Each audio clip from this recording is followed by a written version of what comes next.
here to learn conservation of plants and animals. Why do we need to learn conservation of plants and animals? What is the relation of plants and animals with the human beings? We as human beings, we live in an environment which contains both living and non-living things. Living things like plants, animals, other microorganisms, and non-living things like all the structures, all the rivers, mountains, everything surrounding us.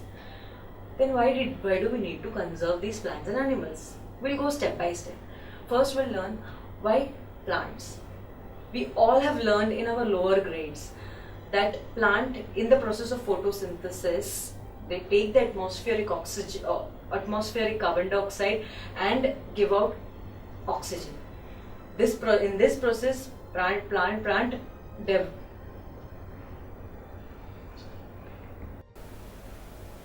in our lower grades, we all have learned process of photosynthesis. In photosynthesis, plants take up atmospheric carbon dioxide and they give out oxygen. In this process, plants make up their energy which is used for their growth.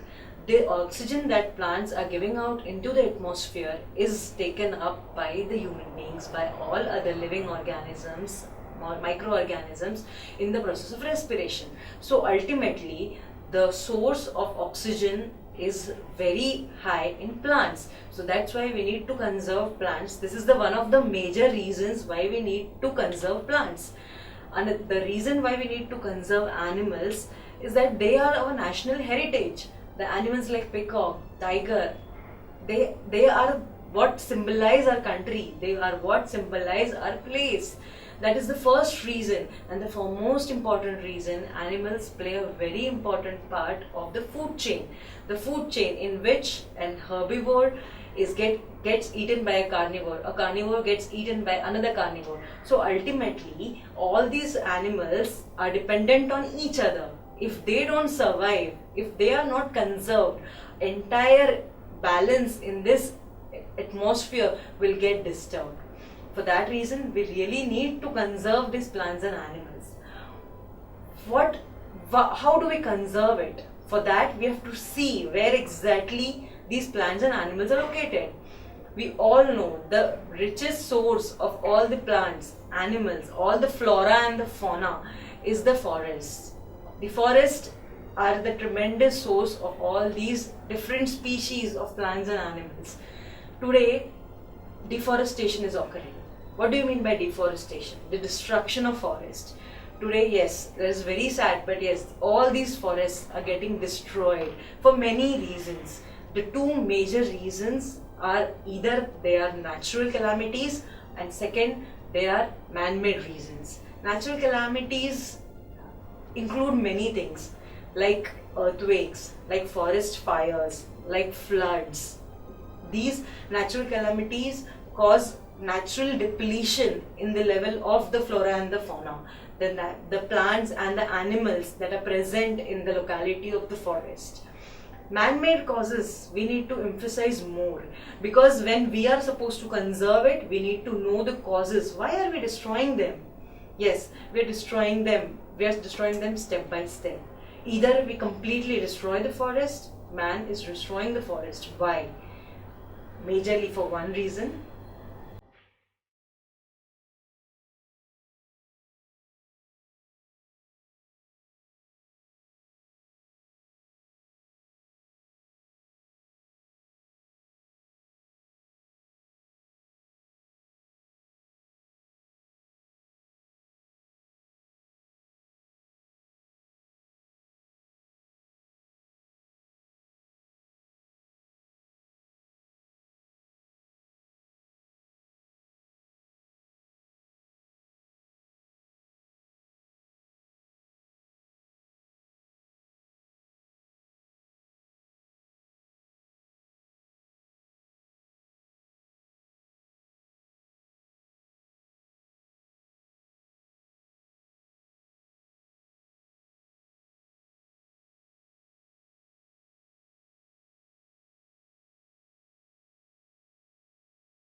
man destroying these forests? The man-made reasons, they usually are divided into two parts. First reason can be the complete destruction of the forest. That can be for many reasons. For getting the wood, for making furniture, for making paper. Second reason can be for digging mines, for getting coal, for getting other minerals, ores. Man is completely destroying the forest. There can be other reasons also. For example, constructing dams, for urbanization, for making new cities, for making new roads, highways. Man is destroying those forests. And then there is fragmentation of the forest is also taking place. For example, the forest is getting divided into 2 or 3 parts. That is also causing a very big harm. Why man has to divide these forests? Yes, for conserving the cities, man is diverting the route of the rivers through the forest, and thus the forest gets divided into 2 parts. Also, this fragmentation of forest is done for another reason, that is majorly for making highways. Today there are so many highways, national highways. For these highways they cut off the forest into 2 parts or maybe more than that. This fragmentation can lead to loss of many species of plants and animals. Deforestation affects man via plants. How? There are 4-5 causes to it, which grossly 4-5 causes. First causes, which we have already seen, is increase in carbon dioxide level in the atmosphere. As the carbon dioxide increases, because of less plants, there is global warming. Carbon dioxide holds warmth at the level of the earth. It holds the heat at the level of the earth and the atmosphere. So what actually happens is that there is lot of heat present in the atmosphere. If there is lot of heat, there will be less formation of clouds, and if less formation of clouds, then there will be less rains. So ultimately that would lead to drought, and that drought is going to affect all the plants, all the animals, all the human beings and every other species. Second cause is the plants which hold the soil. They hold the soil. Root of the plants fix the soil hard on the earth. So if there are less plants, the soil will be very loose, and because of the sunlight, because of the dryness of the air, this soil will become very dry. That is called desertification. If desertification occurs, there will be more landslides, there will be more natural calamities. That is the way it affects human beings and the civilization. There is another way that these plants affect the human beings, that is because of the decrease in the rains, the water table also decreases. The underground water, which is the richest source of water, the fresh water and the pure water, that water also decreases, which actually affects the other plants and animals and human beings the most. We need to know how the decrease in the number of animals, destruction of animals affects the human beings and affects the animals themselves by many ways. We have known about the endemic species. Do we know about endemic species? Yes. Endemic species are those species which belong to that particular area. These are the species which will get affected by the deforestation the most, because they don't have their parallel species in other areas. They cannot interact with all other species. They are limited to their own area. So if there is any drought or any deforestation occurring, the chances of getting them extinct is very high. We need to save these endemic species and let them not be the endangered species. We all know about the dinosaurs. Dinosaurs are extinct now. Why? Because they were the endemic species and ultimately they become the endangered species and then got extinct. Other things that affect the animals are the migrating species. The migrating species are those birds, who travel the long distances. They travel the long distances, go to a different area of the forest, the entire different zone of the forest, and they breed over there, increase their population over there. They are a very big part of the food chain. If the forests are cut off, if they are divided into parts, if they are separated by cities, these migrating species won't be able to cross the forest and go to the other areas. Thus will lead to the extinction of these migrating species like birds. Majorly the global warming that is going on. There are a lot of animals and species or microorganisms or fishes which their body is regulated by temperature. They need a certain temperature to live. If that temperature goes high or goes low, that affects their body. They will die. The global warming that is happening obviously affects these fishes, these animals, these microorganisms, which leads to the extinction of these animals, thus causing the break in the food chain, break in the ecosystem. There's a big loss of medicinal value. Plants having medicinal values, animals having medicinal values. Many animal parts, animal products have a lot of medicinal value. Lot of plants, herbal shrubs, trees, creepers, they have a lot of medicinal values. Today, because of deforestation, lot of these medicinal plants are getting extinct. Their references are present in the books. Their references are present in the past records, but we cannot see those species today. We really need to conserve these plants and animals.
We'll now start with the exercise for conservation of plants and animals.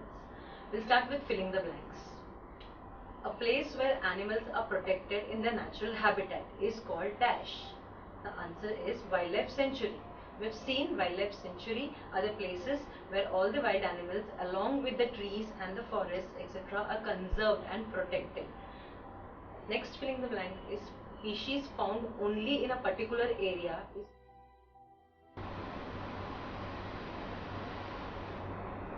Second question is differentiate between. First is wildlife sanctuary and biosphere reserve. What is a wildlife sanctuary? Wildlife sanctuary is an area protected for animals where they are allowed to live in their natural habitat. This is known as wildlife sanctuary. What is a biosphere reserve? It is an area conserved. Biosphere reserve is an area conserved to protect the biodiversity and the culture of that area. Biosphere reserve consists of all the wild animals along with the forest, along with the architectural caves and the tribes living in that area. Whereas wildlife sanctuary majorly consists of the forest and the animals in it. Right? In wildlife sanctuary, hunting, poaching, grazing, felling of trees is completely prohibited. In biosphere reserves, all these things happen because of the presence of tribes in it. There are around 440 wildlife sanctuaries in India. For example, Chinnar Wildlife Sanctuary in Kerala, Bandola Wildlife Sanctuary in Goa. There are biosphere reserves around 15 in India. For example, the Pachmari Biosphere Reserve in Madhya Pradesh. Next distinguishing between is zoo and wildlife sanctuary. What is a zoo? Zoo is a place where animals are made to live in their artificial habitat. These animals are protected in that region for public viewing, and they are spread. These zoos are spread over a very small area. But in wildlife sanctuaries, these are the places where animals are allowed to live in their natural habitat, and they are spread over a very vast areas, more than thousands of kilometers. These areas are strictly prohibited for public viewing and hunting and poaching. Nothing is allowed in these areas. Next question is differentiate between endangered species and extinct species. What are endangered species? These are the species which are on the verge of extinction. They are not already extinct. They are on the verge of extinction. They are the species which require most conservation and preservation and protection. For example, tiger, the wild buffalo, these are the endangered species. And the extinct species, these are the species which no more exist. They are already extinct, they are already not present on the earth. These species, the example is dinosaurs. Today we do not see dinosaurs. These are the extinct species. Every extinct species had been an endangered species at some point of time. Next differentiate between is flora and fauna. What is flora and fauna? These are very pleasant terms. What is flora is all the plants that occur in a specific area are called the flora for that area, and all the animals which occur in a specific area is called the fauna of that area. For example, if we take the example of Panchmari Biosphere Reserve, Sal, Teakwood, Jamun, Arjun, these are the flora of Panchmari Biosphere Reserve, and cheetah, chinkara, leopard, then barking deer, these are the fauna of that biosphere reserve. Now we'll discuss the next few further questions. Discuss the effect of deforestation on the following. First is wild animals. The effect of deforestation in wild animals we can study in 2 points. First effect for wild animals is that forest is the natural habitat for the wild animals.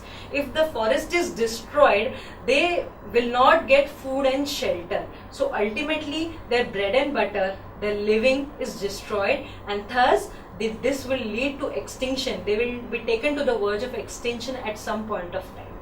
Also, these animals, they are living with the trees, with the plants. When there is no forest outside, a very basic thing that we can do is we can reduce the use of paper. Have you ever thought that 1 ton of paper, for making 1 ton of paper, we have to cut tall, fully grown 21 trees. If 21 trees are cut to make 1 ton of paper, imagine how much of forest has to be cut to fulfill the need of today's civilization of paper. We have to cut down the use of paper. As the use of paper will go down, ultimately the demand of these trees, cutting of the trees, will ultimately go down. That will help a lot. This is not a thing that has to be done on an industrial level, or we can start from ourselves, from our homes, and do it for ourselves.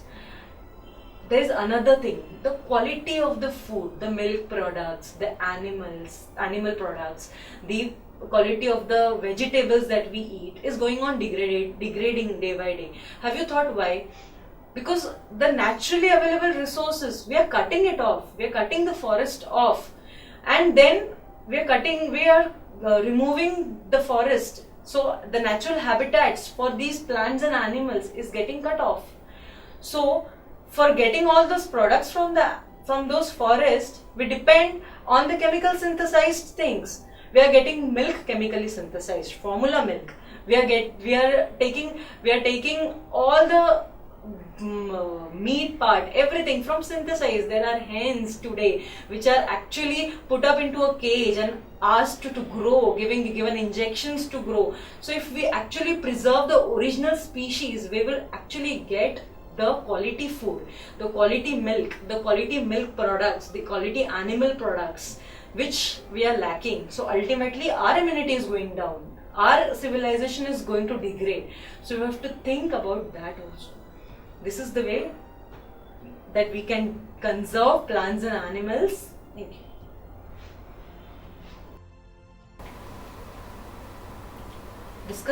Next question is, discuss the effect of deforestation on the following. First is wild animals. We all know that wild animals have their natural habitats as forests. If deforestation occurs, these wild animals will lose their natural habitat, thus leading to no place for living and breeding, because of which the many of these animals will lead to extinction. They are on the verge of extinction. Another point will be that these wild animals are part of food chain. Wild animals eat the herbivores eat the plants and animals. If there are no forests, if there are no plants and animals, ultimately the food chain will be disturbed and ultimately will lead to the loss and the extinction at some point of the time. Next is, we have to see the effect of deforestation on environment. Deforestation leads to increase in the carbon dioxide level in the atmosphere, thus leading to increase in the temperature of the atmosphere, leading to global warming, which ultimately has adverse effects on the ecosystem. Global warming will ultimately lead to droughts, natural calamities, less rains, more of floods and all other problems. Next, we'll see the effect of deforestation on the villages and the rural areas. The villages and the rural areas are dependent on the forest for their food, their fruits, their wood, their fuel, their medicinal plants and what not.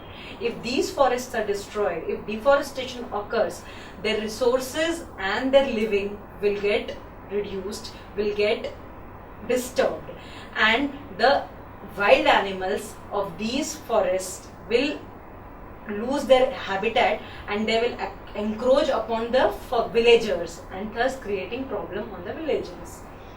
Then effect of deforestation on cities. These cities today, the urbanizations, are indirectly affected by the deforestation, because ultimately for urbanization, deforestation has occurred. But effect of deforestation is always there on the cities. What are these effects? First of all, the deforestation leads to increase in the carbon dioxide, less plants, more of carbon dioxide in atmosphere, thus will lead to global warming, will ultimately lead to less rains, thus water resources for the cities will get reduced. Next will be all the floods that occur because of the increase in the seawater level will ultimately affect the human habitat, the urbanized cities. Also, the pollution will increase because of more carbon dioxide, more dust and less of the trees to check this pollution. Thus, the quality of the life, the immunity of the human beings will decrease, leading to more and more newer diseases. Next, we'll see effect of deforestation on Earth as a whole. We have to see the effect of deforestation. We have seen global warming. The global warming affects the entire globe.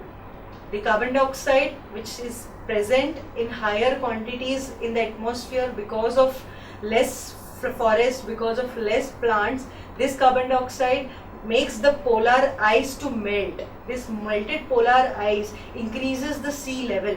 The sea level of water raises, leading to many natural calamities. Thus the globe and the entire earth is affected.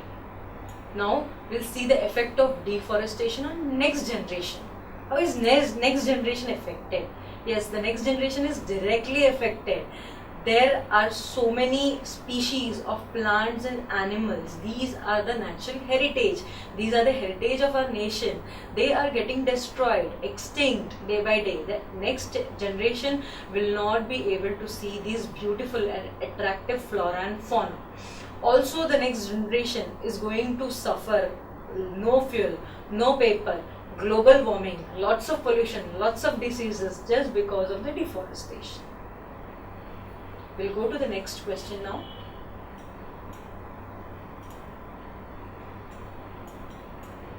What will happen if we go on cutting the trees? This is the question. What will happen if we go on cutting the trees? If the trees are cut at the rate at which cutting of the trees is going on, there will be many consequences. Many consequences. First consequence is there's the natural calamities. The trees which hold a lot of water in the soil will become loose, leading to desertification and increase the natural calamities. Also, the water cycle will be disturbed. The trees absorb water from the soil and sun evaporates the water into the sky.